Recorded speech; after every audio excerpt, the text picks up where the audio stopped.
Kami dari kelompok 1 ingin memperkenalkan diri. Perkenalkan, nama saya Salsa Deli Agustin. Perkenalkan, nama saya Aida Nur Septiani. Perkenalkan, nama saya Angela Armalita Nur Agustina. Perkenalkan, nama saya Ika Viviana. Perkenalkan, nama saya Serena Nalini. Perkenalkan, nama saya Wulan. Di sini kita akan mempresentasikan tentang narkoba. Hidup sehat bebas dari narkoba. Poster anti narkoba. Narkoba, bahan atau zat yang dapat mempengaruhi kondisi kejiwaan atau fisiologi seseorang, pikiran, perasaan, dan perilakunya, serta dapat menimbulkan ketergantungan fisik dan fisiologik. Narkotika golongan 1 hanya untuk pengembangan ilmu pengetahuan, tidak untuk terapi ketergantungan kuat, contoh heroin, kokain, dan ganja. Golongan 2 pilihan terakhir untuk terapi ketergantungan kuat tetapi kurang dari golongan 1, contoh morfin, petidin. Golongan 3 sering untuk terapi ketergantungan lebih ringan, contoh codein.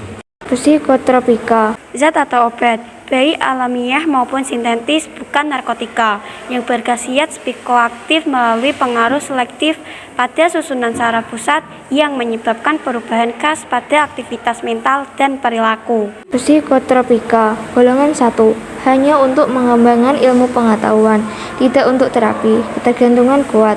Ekstasi MDMA golongan 2 bisa untuk terapi, tetapi pilihan terakhir ketergantungan tinggi kurang dari golongan 1. Amfetamin, metilfenidat atau Ritalin, metakualon golongan 3 sering untuk terapi ketergantungan sedang. Fenobarbital, flunitrayepam golongan 4 untuk terapi ketergantungan ringan. Diazepam, clobazam, bromayepam. Bahan adiktif lainnya, bahan atau zat selain narkotika dan psikotropika yang dapat juga mempengaruhi psikoaktif tubuh manusia dan dapat menyebabkan kecanduan. Di antaranya 1. Minuman alkohol, 2. Zat inhalasi atau lem, 3. Nikotin atau rokok. Faktor penyebab kecanduan. Faktor narkotika. Faktor individu. Perubahan biologis, perubahan psikologis, perubahan sosial. Faktor lingkungan. Lingkungan keluarga, lingkungan kampus, lingkungan masyarakat. Dampak penyalahgunaan narkoba. Komplikasi medis. Suntikan heroin meningkatkan risiko penularan HIV atau AIDS Dan hepatitis B atau C, spikostimulansi, menyebabkan hipertensi, jantung dan pendarahan otak. Alkohol, obat penenang, dan obat tidur menyebabkan gangguan agresif, gangguan pernafasan. Dampak sosial. Keharmonisan keluarga terusik, gangguan komunikasi, turunnya prestasi akademik dan prestasi kerja, menghabiskan harta benda, pelanggaran hukum. Pengguna dalam ilmu kedokteran adalah penderita tetapi bisa dijatuhi hukuman karena melanggar undang-undang yang berlaku. Dampak penyalahgunaan narkoba.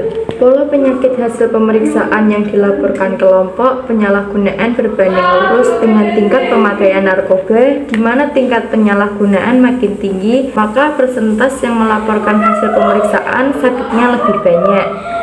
Dampak menyalahgunakan narkoba. Penggunaan ekstasi selama 8 bulan, penggunaan heroin selama 5 tahun. Pengguna ekstasi selama 5 tahun, pengguna heroin dan kokain selama 5 tahun.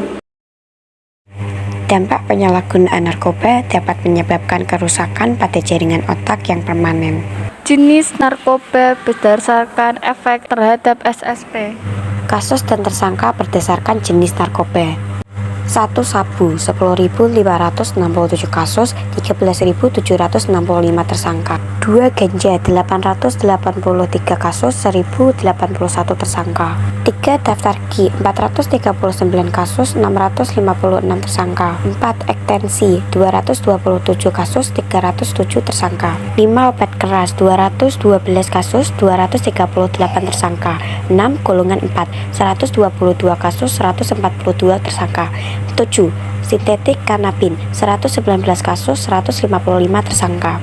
Ketentuan pidana lebih dari 5 gram. Institusi penerima wajib lapor atau IPWL adalah pusat kesehatan masyarakat, rumah sakit dan atau lembaga rehabilitas yang ditunjukkan oleh pemerintah. Narkoba dan pelajar.